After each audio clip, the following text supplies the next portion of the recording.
I wore a wire for 3 years. And I met with a lot of big people. Frankie DeChico, John Gotti. We just sat around listening to his stories, and we laughed. And I laughed, shitting my pants. You tell this punk, me, John Gotti, you sever your motherfucking head off, you cocksucker. You're low enough there. Listen to me. Now listen. You're low there. You sever your motherfucking head off.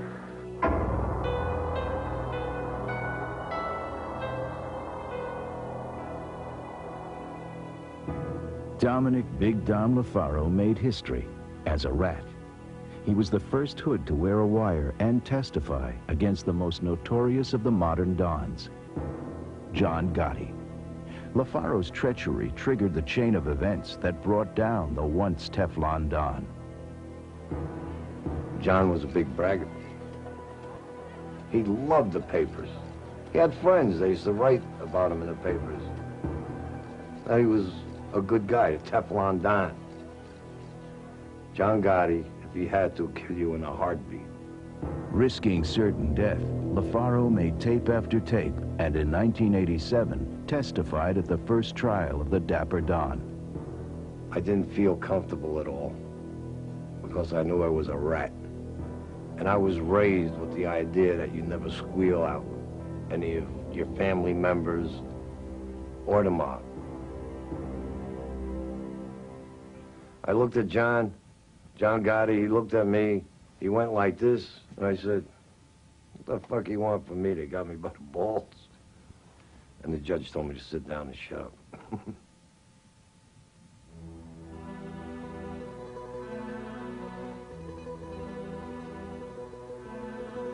Dominic LaFaro should have been a prince, not a rat. He came from a long line of celebrated Sicilian Mafia leaders, the men who brought their secret society to America at the turn of the century.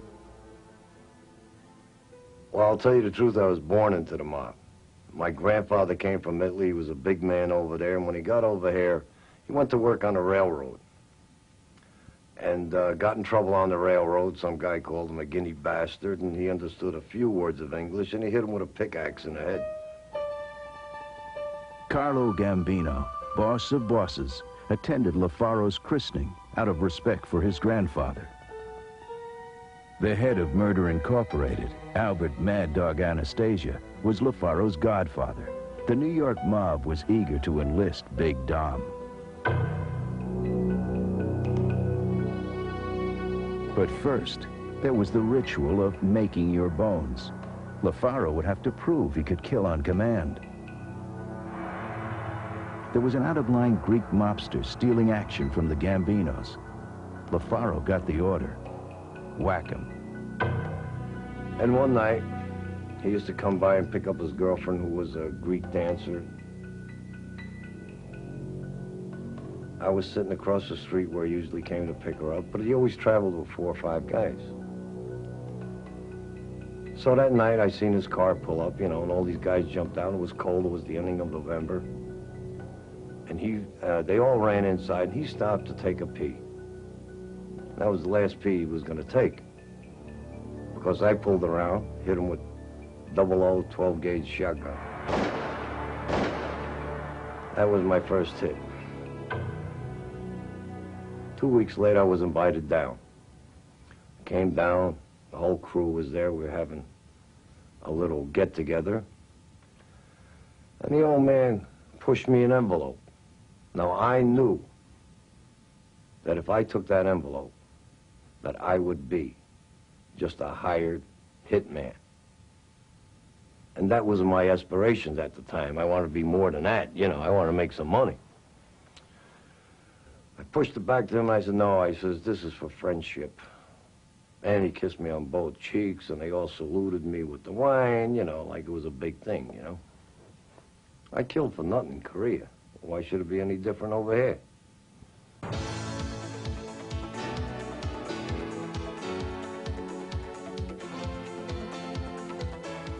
Now he was part of the family and entitled to some of the wise guy perks. I just go to Vegas, free. Everything free. You know, we had friends out there. If I needed a broad, I'd tell a friend of mine. And he'd send up these girls just to come up from California. There's a certain type of girl, for some reason or other, likes to hang around wise guys. I don't know what the fascination is. Maybe it's the money. Mostly the money. Money is power. It'll bring you anything you want in life. Broads, cars, respect. Back in New York, LaFaro was seeing plenty of money, but keeping none. He was put in charge of a high-stakes card game in a seedy Queens joint. He was starting out as just a cog in the vast Gambino organization. Then LaFaro got an offer that would put him on the path to betrayal. One day, this guy comes to the game and he says, Mr. Dominic, I got to talk to you, you know. At that time, I'm making about $400 a week, which was nothing, you know.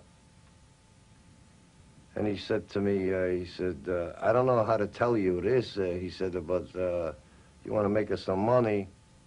He says, I can make you make us some money. So I said, who do I have to kill? LaFaro knew the Mafia code allows murder only with the boss's okay. If the Gambinos found out, he was dead.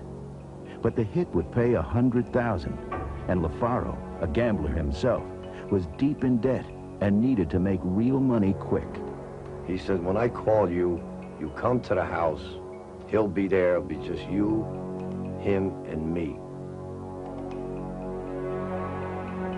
I had bought a gun with a silencer on it. I go up to his house. Guy's sitting there, he turned around, smiled, put out his hand. I shot him twice in the head. This guy that called me, we sat down, had a cup of coffee. We let him bleed until he stopped bleeding. Then we wrapped him in Visqueen. We cleaned up the mess. Made sure I got the casings of the shells.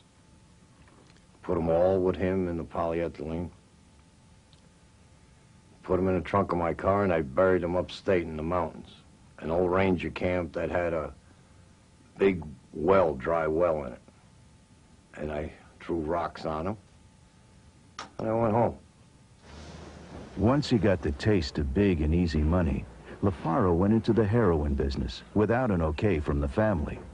He continued running their card games, but now he was a double-dealing renegade.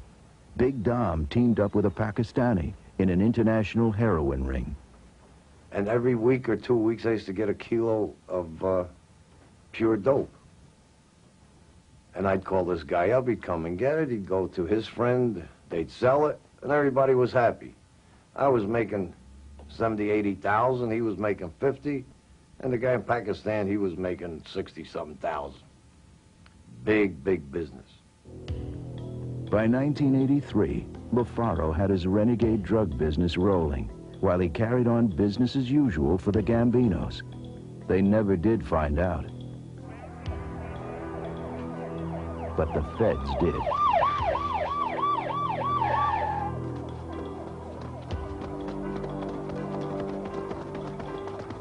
They came in, and all of a sudden there was 12 guys in the house. I don't know where the hell they came from. They started telling me how many charges they had against me. And I says, well, you guys don't understand. I'm going to cooperate, which surprised the hell out of me, because I was supposed to be a tough guy. Facing life in prison, LaFaro quickly agreed to wear a wire to record his weekly meetings with John Gotti. In 1983, for the first time, the FBI would get inside the nation's strongest mafia family. In return, if LaFaro delivered, the government would drop the murder and drug charges against him. Self-preservation is one of the biggest instincts of man. Not only that, but I got grandchildren. I want to see these kids grow up, you know? When a supposedly true-blue mafioso like LaFaro flips, the wise guys begin to wonder, is this thing of ours falling apart? Over the next 5 years, there were more informants, more tapes, more trials, and finally the collapse. The family's second in command, underboss Salvatore Sammy the Bull Gravano, faced life in prison. He flipped and testified, and put the once untouchable John Gotti behind bars for life.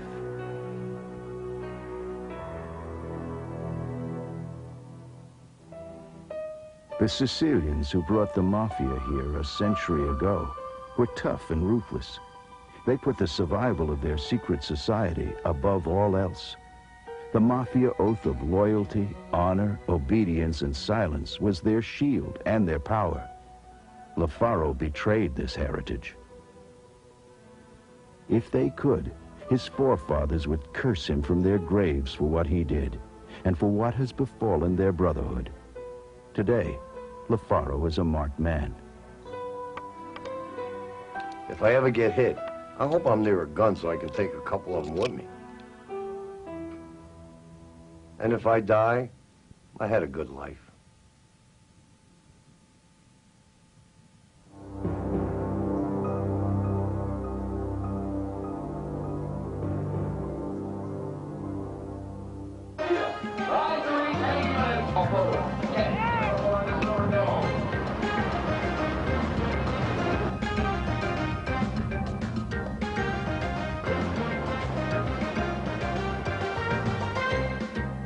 Florida has long been the mob's playground. With its riches and glitz, it is also a haven for hungry hoods.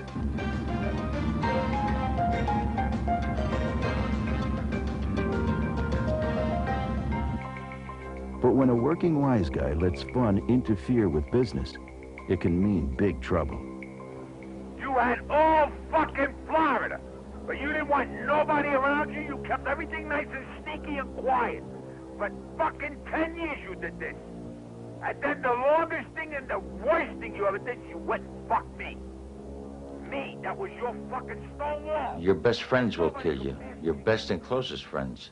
Look what happened to me. I had my closest friend tried to kill me, 2 of them. And I survived, and I got even. I got even good.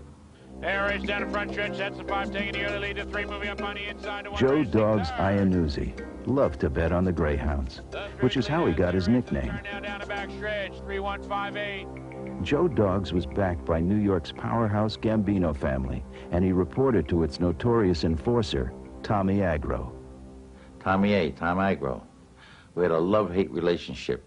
He was an Al Capone type of guy, you know, blow his top, and he'd rant and rave over the phone, and he was a dangerous guy if he was doing it in person. You know, he was notorious for carrying scissors. I was crazy about the guy. We were good friends, good close friends. Tommy Agro gave Joe big money to loan shark on the street at 10% a week. He expected a hefty monthly return on his investment and wasn't the kind of friend to be disappointed. He owned this bar, and in the bar there was a jar hanging from the ceiling with a finger in it, and it was pickled, you know, to preserve it, I imagine. And I had asked him about it. He says, Joey, when I put that there so nobody puts their hand in the register from me. He says, somebody stole off me once. When they steal off me the first time, that's what I do. And I remember cooking for him in his apartment in Fort Lauderdale, and I found a hand in the freezer, frozen. I didn't believe it. They were all laughing because I didn't know, you know, I didn't know he was like this, you know. Joe loved the high life, but playing with dames and dogs took its toll. By early 1981, he was behind in his juice, his interest payments, something that didn't sit well with Tommy A. All you did was see who you gonna rob and put in your pocket and lie to me and hide from me. And that's all you fucking did. Lie, double bang everybody. So you wound up where you are all alone. I told you this last year. You keep fucking with me, and I'm gonna leave you all by yourself. We talked on the phone, and he wanted to see me. He was in Sing-Around in Don's Italian restaurant. And I opened the door, and there was Tommy A. was standing there with 2 guys behind him, dressed, you know, smiling. Walked up, stuck my hand out to shake hands with him, and I saw an object coming towards my forehead. And the next thing I knew, I was on the ground being kicked and beat with a bat and a pipe. Pure chance saved Iannuzzi when the restaurant owner's wife happened to walk into the kitchen. Agro had a cleaver in his hand like this, his arm cocked up and ready just to come down and chop my hand off. And when she let out a ear-shrieking scream, that he looked up, he dropped the cleaver, and the three of them ran out of there. I passed out. I woke up in the hospital 2 days later, and I heard a voice, which happened to be a nurse, saying hello, and then saying he just passed away. It was real funny, you know, and I jumped up. I jumped up like that and said that I'm not dead. Joe's face had been smashed, his spleen ruptured, his ribs broken, and he couldn't see straight. But he could scheme. But my good close friend, you know, tried to kill me. I was pissed off. I wanted to get even, and I wanted to get even. I didn't care how I got even. So I called the FBI. As much as Iannuzzi wanted revenge, the FBI wanted the Gambinos. If Joe could work his way back into Tommy A's good graces, the feds would back him all the way and guarantee his safety when it was over. I started making tapes, taping everyone that called me. I had a few tapes on Tommy. Let me tell you something, my friend. I liked you very much, and you got away with murder from me. But I always felt one day you'll turn and you'll be a fucking man with me. Because I respected you and made a fucking man out of you all over Florida. I figured one day you'll come to your senses. Tommy A invited Joe to a Miami Beach hotel for a poolside sit-down. Agro said he wanted to make up. The FBI said it was too soon and too dangerous. But a vengeful Iannuzzi insisted on going. As I was walking towards where Agro's cabana was, I saw and recognized the two guys that were with him the day he tried to kill me.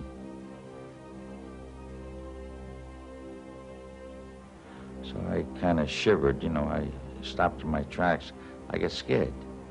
I mean, I was really shitting my pants, I'll be honest with you. And Agro noticed this, and he came over and he hugged me, and like there was nothing happened. He just told me, Joey, I told you nothing was going to happen, and nothing's going to happen. And I pointed to the two guys in the pool, and he says, don't worry about them, nothing's going to happen. Agro invited Joe to take a swim and told him to go inside and put on a suit. Joe went, unsure he would ever come out alive. And I got to Paulie Principi and Frank Russo's room, and they had a swimsuit there. And I took off all my clothes. I even took off my shorts and bent over in front of Checo so he could look at my ass to see if I didn't have a microphone. And I put the swimsuit on, and we walked back to the crowd by the pool, and he says in Italian, "È pulito," which means he's clean. I mean, it was a fucking moron. He didn't think I understood Italian. I'm Italian. Joe talked his way back into Tommy A's good graces, and then took the next step. With the help of an undercover FBI agent, he promoted an elaborate sting operation. Most of the time, he wore a wire. I used to wear my recorder down here next to my, how do you do? You know, it was about that thick and about that long. And see, a wise guy, you know, they might smack you in the back or goose you, but they're not going to grab your crotch. Joe Dogg sold Agro and the family on investing in an after-hours gambling club just outside of Palm Beach. They never suspected that the $50,000 Joe put up as his end came from the FBI. Joe got better and better at the con. With a surveillance camera in his club office, he nailed a dozen hoods, and even a local police chief accepting a payoff.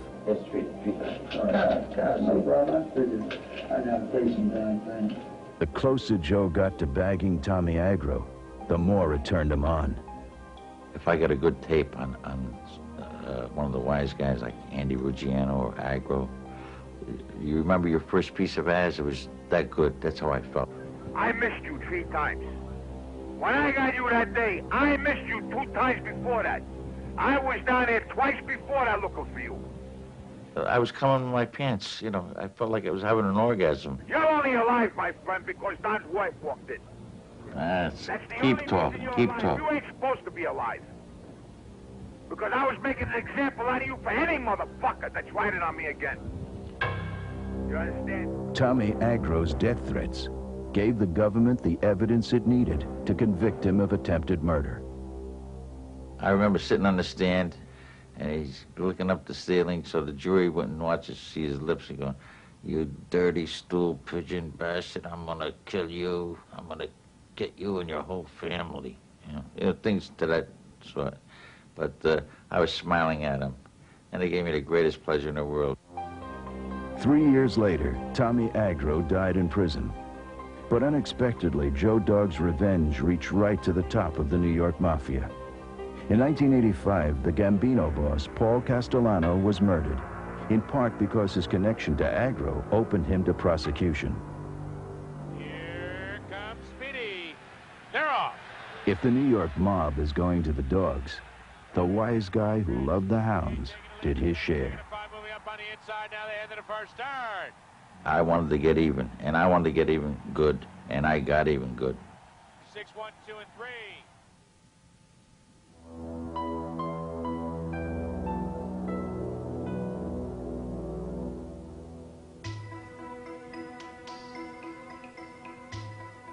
Stool pigeons and informants are scoring heavily against the mob. But stand-up guys who'd never talk can also make problems.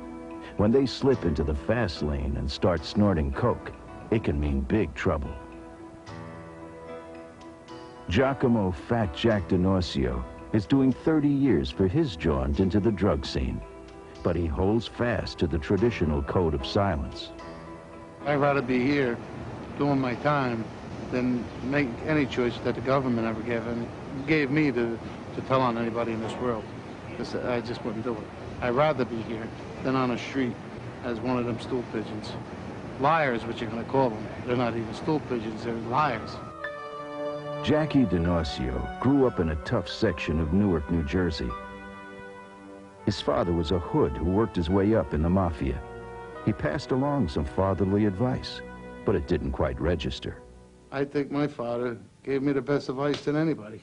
He always told me, he who takes what isn't his, sooner or later winds up in prison. You want me to put that down?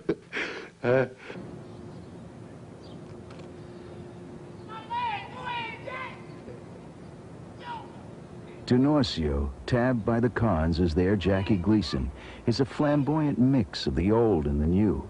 He'd never rat, but he's part of the new generation of hoods whose swinging lifestyle has rocked the mob. Well, I was 40 years old when I tried cocaine. And the only regrets I have that is I had to start when I was 20. I remember I used to only nail one girl at a time. Now with that kind of drug, you could nail 2 at a time. Once he tasted life in the fast lane, Jackie jettisoned the old neighborhood and headed for the nation's cocaine capital. I went to Florida, and I seen what it was all about. And I seen the guys that made the money here were used to be waiters and shoe shine guys as far as I was concerned. And I just didn't think nobody was entitled to as much as they was as I should have been. Like, you know, there was suckers making money. And I just couldn't see that. So I took from them what I should have had. With his own brand of logic, D'Norcio argues that he obeyed the Mafia taboo against unauthorized drug dealing. I never sold drugs. I stole drugs, and what I did was make money from the drugs that I stole, but it wasn't like actually I was a dealer or anything. Whatever I did, when I stole drugs, it was certain guys that would come over, and that's what I did. If that's considered selling them, then I sold them. Jackie had an accomplice, his cousin Joe Alonzo, a pal since childhood. But a rich mix of drugs and big bucks tore them apart. One night, a coked-up Alonzo came at his cousin with a small pistol. Well, I was sleeping on my stomach, And then the first shot, he must have went for my head, but being all messed up with the drugs, he went a little lower, hit me in the jaw. I woke up, and I went back to sleep, because I thought maybe I cracked my jaw in my sleep. Then he hit me again in the back, but I still didn't know that I was shot because I thought it was bedbug in the house. Once I got up, I seen him, I said, "Cuz, what are you doing?" I says, "I love you, what are you shooting me for?" With that, he shot me 3 more times. And I had him by the hair, but he got out of my hands. A freaked-out Alonzo went to the FBI and ratted on his cousin. Jackie was busted, convicted, and sentenced to 30 years for drug dealing, without parole.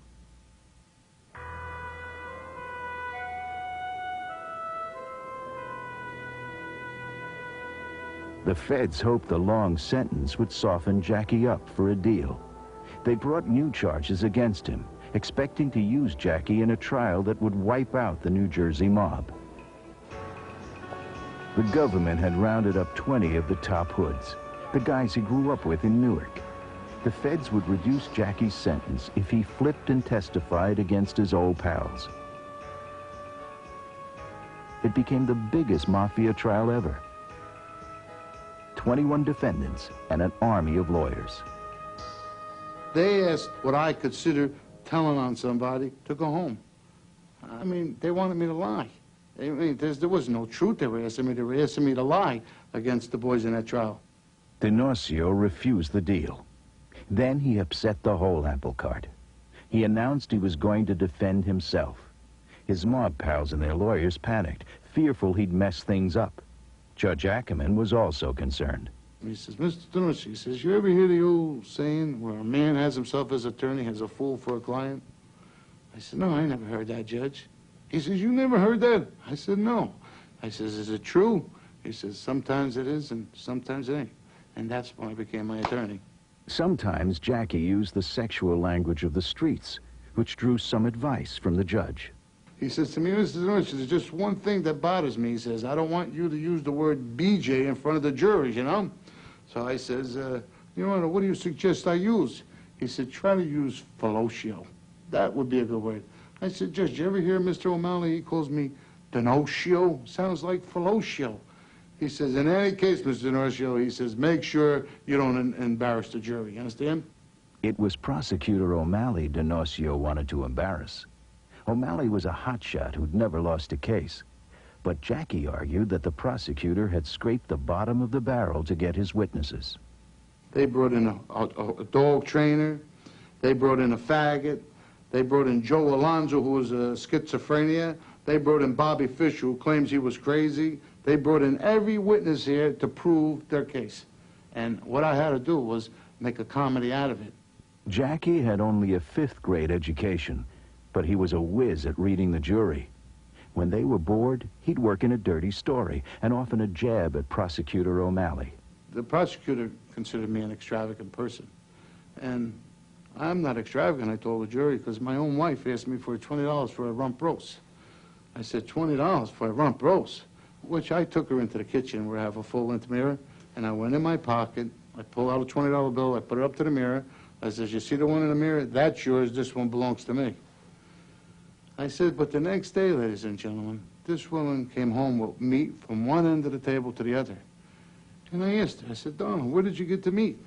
She says, "Well, come on back to the mirror, honey." So she took me back to the mirror, and she lifted her dress, ladies and gentlemen, and she says, "You see this? The one in the mirror is yours. This one belongs to the butcher." Well, from that point on, 3 jurors fell out of this courtroom chairs, and there was so much like laughter in the courtroom that the judge ran off the podium because he couldn't hear it. He said, "What was the punchline? What was the punchline?" In 1988, when it finally came time to sum up for the jury, Jackie knew instinctively it was time to abandon comedy and tug at a dozen hearts. Well, the world I grew up in says it was all neighborhood fellas. And that's all this was, is a neighborhood trial. Boys growing from babies right up to the time of the trial. We showed them a picture in court of everybody in that same neighborhood as children. This was people that know each other all our lives.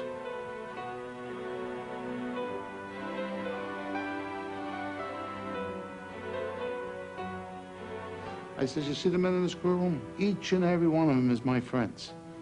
And I want you to know, I know their families, I know their children, I know them by names.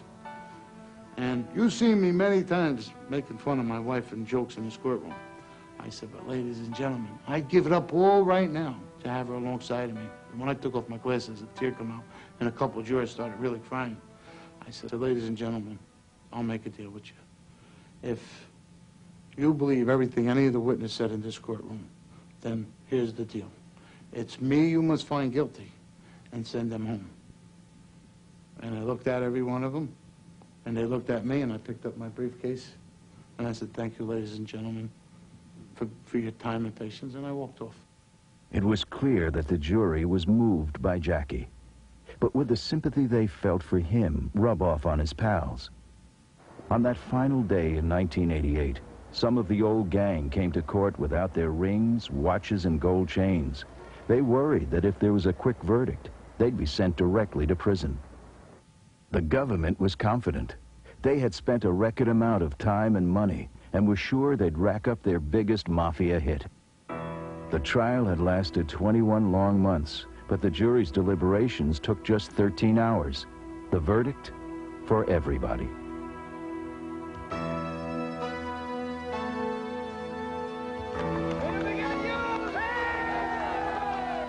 All the wise guys were free, at least until the next roundup. And Jackie, the clown prince of crime, was their hero.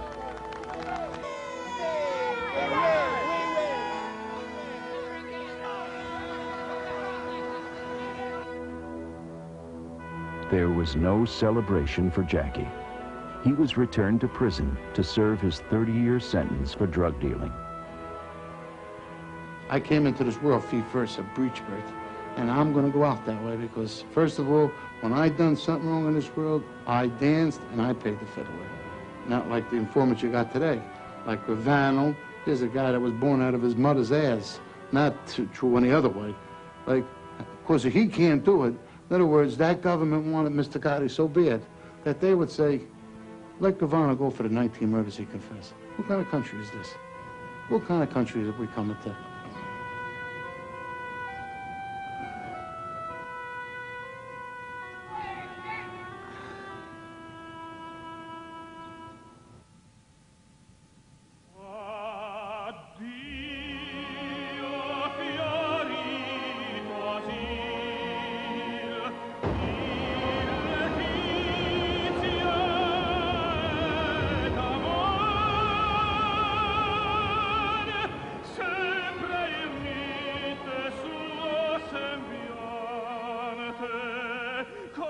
Tommy Del Giorno has been in hiding for 7 years.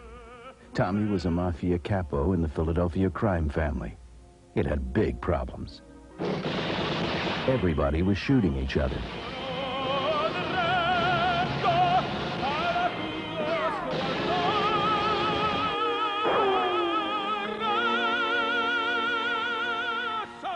I didn't dream that I was getting in an organization that can't wait till you die, can't wait till you go to jail. What the hell? Jesus Christ almighty. Your enemies, I can understand your enemies waiting till you die, but your friends, you know. You gotta worry about your friends praying that you die, and your enemies are praying when you die. You ain't got nobody praying you live. Del Giorno had survived a civil war that began in 1980 and blew away the old Don, Angelo Bruno, and half the Philly mob. There wasn't much talent left. Little Nicky Scarfo, 5'5", seized command. Scarfo saw himself as a combination of Al Capone and Jesse James, and he turned out to be the loosest cannon in mob history. One day he showed me a paper where this guy killed 35 people, serial killer. And he's fascinated with how this guy gets away with 35 murders. I've been with criminals all my life, or guys that committed crimes all my life. I've never, thousands of guys, never heard one of them ever bring up a conversation about a serial killer. This guy talks about serial killers like you would talk about a guy that invented some kind of serum. Look at this, ain't this a good thing? A guy invented this, you won't catch cold no more. Not him, he invented, look how this guy gets away with these serial murders. Then he turns around one day and tells me he went horseback riding. He run this horse all of a sudden decided to get him and run him into the tree limb. He thinks the horse planned it. I mean, I don't understand. I can't say that. What do you think, the horse planned it? Because he'll wind up whacking me. I just say to myself, this guy's nuts. So what do you think he does to the horse? Because the horse makes him go into the tree limb, he pushed him off a cliff. Scarfo was so paranoid, he even talked about whacking his own wife. Between her big spending and her big mouth, he said, she was trying to kill him. To fill his riddled ranks, Scarfo swore in dozens of new young guys. IQ didn't count. Loyalty did. Tommy Dell could only watch as little Nicky built the gang that couldn't think straight. That's another joke. You read the paper, they run Philadelphia. They didn't know where half of Philadelphia was. One day I said to the kid, go up to Northeast to see this guy at Armingo Avenue. He's a mob guy I'm talking to. Where's it at? Where's it at? You over here 30 years, you don't know where Armingo Avenue is? You go 95, you get off, I said, big sign, Armingo Avenue. You get off, right there's a diner and that's it. You've never been to the Northeast? In 30 years, you've never been to the Northeast? No, no. Okay, good. How can you run a city if you can't find it? Oh, we got another, for instance, the three guys, they whack a guy, they put him in the back of the car, in the trunk. They're driving over the wall when the Brits are going to dump him in Jersey. They pull into the exact change lane. Guy turns around, he says to Wayne, you got change? So I ain't got no change. He said, well, how am I supposed to get through? I ain't got no change. So, Wayne said, you're driving, for Christ's sake. You go to this lane, you're supposed to know if you got change or not. Now they ain't got no change, they got a dead body in the trunk. Despite the fiascos, little Nicky saw himself as a superstar. He paraded around in platform shoes and studied the newspapers daily, looking for his name. He had a mansion and a yacht in Florida, and he was always calling Del Giorno and the gang down to remind himself that he was the big boss.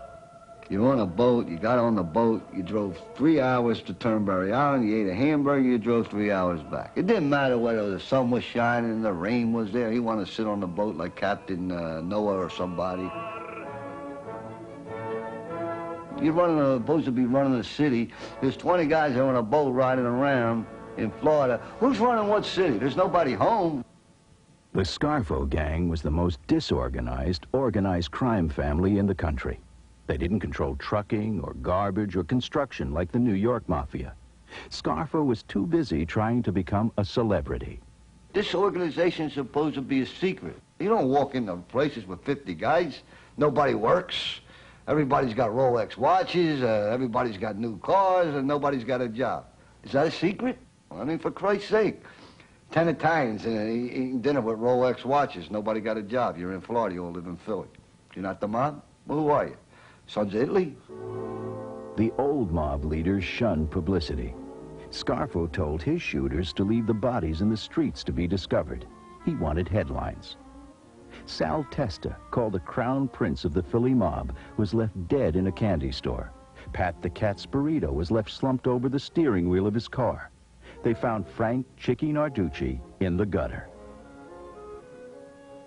Tommy Dell himself had to do some of the work. But as usual, there were glitches. So we're in the alley. It's a nice night out. There's got to be 50 people out on the street. We bought masks, okay? We never tried them on, actually. First, let's give me the mask. Can't get them over our heads. We bought kids' masks. That was the end of the mask, so we threw the mask down. Now we're in the alley. We got the guns. There's people all over. The guy's standing there. What are we going to do? We ain't got masks. We're from the neighborhood. I got a restaurant 1 block down the street. We got to do it. So we went out, bang, bang, bang. We whacked the guy.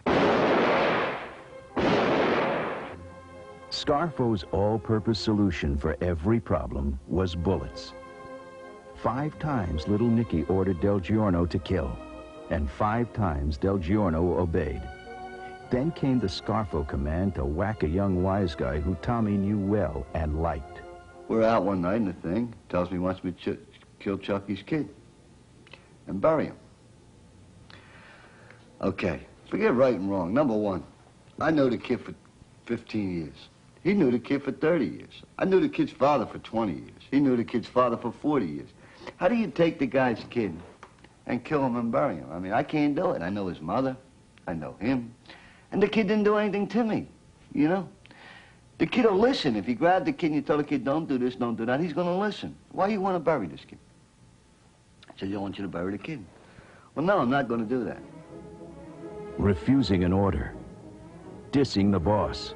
Enraged, Scarfo stripped El Giorno of his capo rank. Tommy knew it was now a matter of survival. Then the same plots that were pulled on Salvi and Chucky and other guys were starting to be pulled on me. I did this, I'm out of control, I drink too much, I'm howling at the men. It was a way for him to lay a groundwork to have me killed.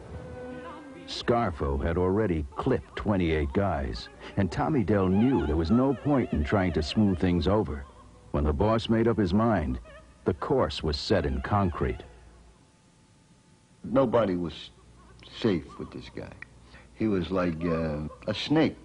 This is some kind of animals that you can't raise, no matter how many times you feed them. Keep feeding them, you got to throw it in the cage, because if you stick your hand in there, he's going to bite it. And that's him. So I made up my mind, I got to either go away or I got to kill this guy. One or the other.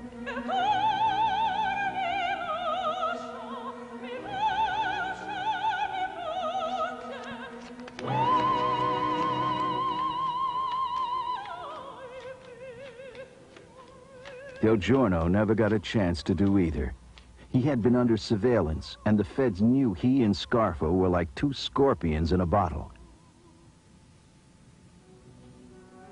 They offered him a deal.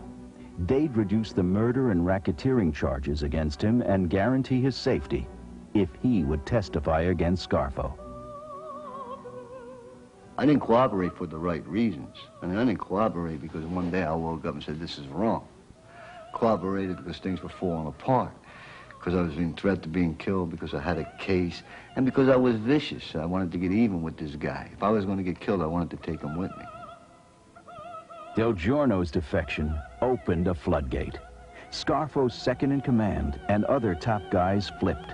Together they testified at 11 trials and put away their boss and most of the Philly mob. A Don with delusions had destroyed his own family. Little Nicky is doing life in the nation's toughest prison without his platform shoes.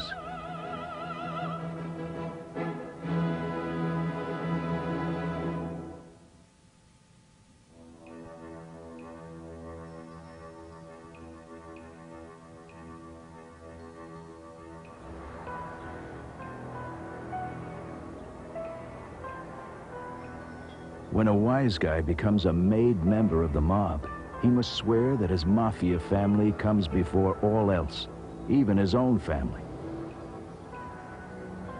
For Frank Minucci, it was a very tough choice. He had served a long apprenticeship in the mob, fencing stolen goods, booking sports and numbers, peddling drugs. He was eager to become a made guy. I was a wannabe. That's the best way I know how to tell you. You never really make it, but you're always in. You're doing the work and you're doing whatever you can, hoping someday they tap on your shoulder and say, come on in. Dear Heavenly Father, bless this food that we're about to eat, remove its impurities, make it healthy and nourishing. For years, Minucci split his life between his gangster family, the Gambinos, and his own. Hey, let's see. Got an 877 on my history test. I didn't even study, I forgot, and that's what I got. Yeah, let me tell you, by the time you get to use history in this country, man, it's gonna be all over with anyway, so don't worry about it. It's all propaganda anyway, no matter. You know, it's truth, American history. You know George Washington had wooden teeth? He did. Yes, he did. Wooden teeth. He did. But he didn't have no teeth, so they gave him wooden teeth, man. You know what I mean? Yeah, he couldn't eat this chicken without him, you know?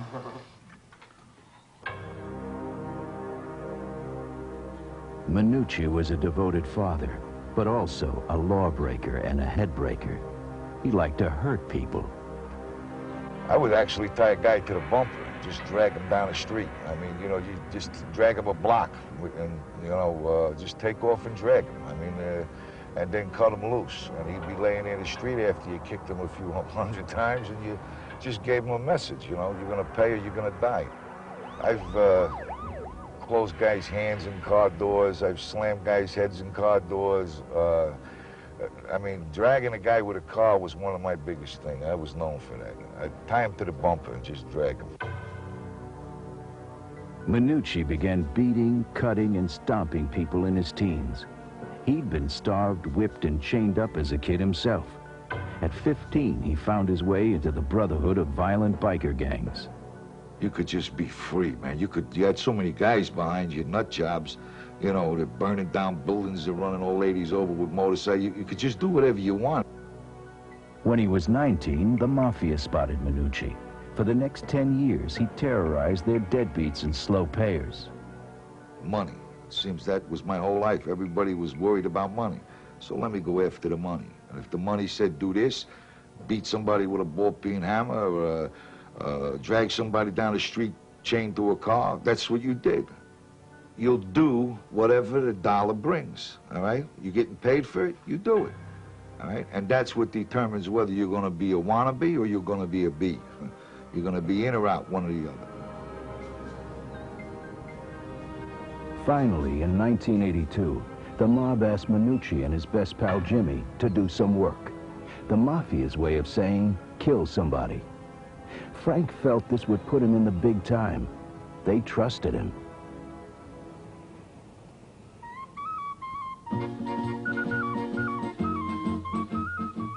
But there was a hitch. Frank Minucci, at age 40, had fallen in love and was getting married.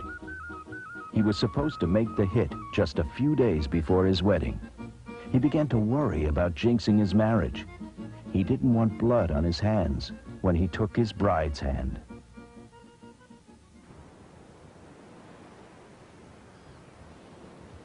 Minucci passed on the murder contract, but his good friend Jimmy didn't.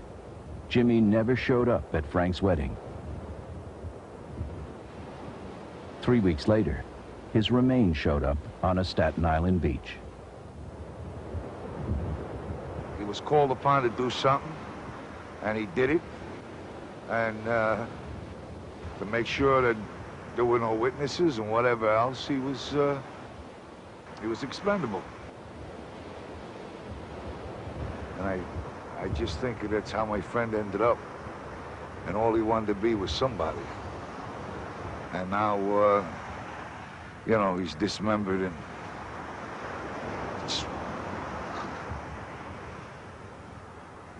it blows your mind, you know? It's like, what's it all for? It's not what you wanted. You wanted to be somebody. And there ain't even enough for you to bury. Minucci had seen the dark side of the Gambino family.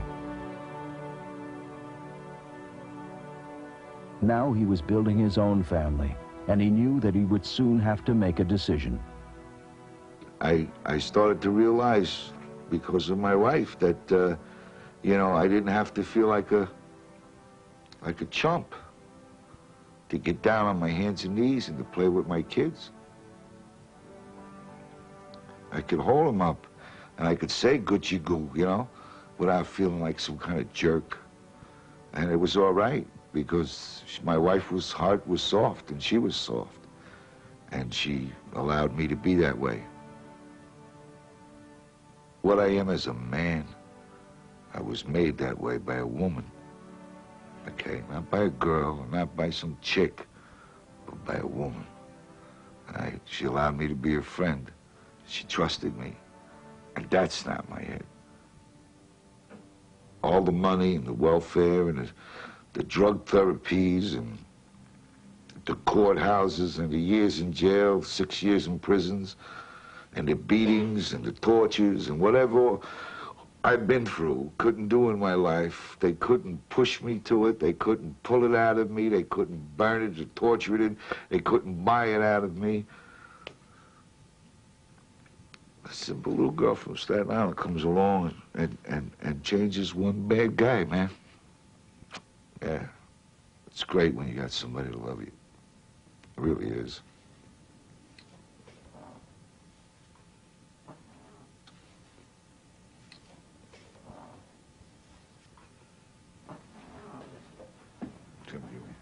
Se não mãe me That's a good girl. That's my baby. Come on.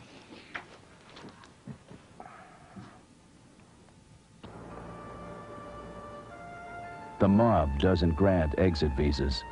To smooth things over, the Minucci's sold all they had and raised almost $250,000. They were able to buy their way out. Then Frank began a new life. In Jesus' name, God, I just pray that you lift the words that I speak so that they ring in the ears, Lord God, that they open eyes, and that they change lives. For your glory, Father.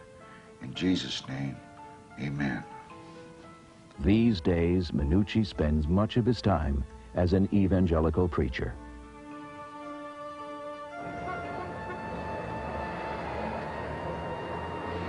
I don't think that this regime that's out there today knows what it's about in the old country. That real ethnic Italian. That there was a sense of not, I want to be somebody, but I already am somebody. You understand? Just being an Italian was important. Business was, there was a line. Business was here. It was not that we hurt the little people. Nowadays, kids are dying in the street of drugs, shooting each other. They don't even know what they belong to anymore. Nobody retires with the big house on the hill. Nobody. Paul Castellano, for instance, okay? He's the reputed boss of bosses. Got a beautiful $5 million home. Paulie never retired on the hill with a house. Look what happened to him. Him and Tommy lay dead in the street. I mean, now, what is that? For a mother, for a wife, for a daughter, for a son? What is that? But your family got to look at this and see it on television, you laying there. It ain't worth it, brother. It ain't worth it.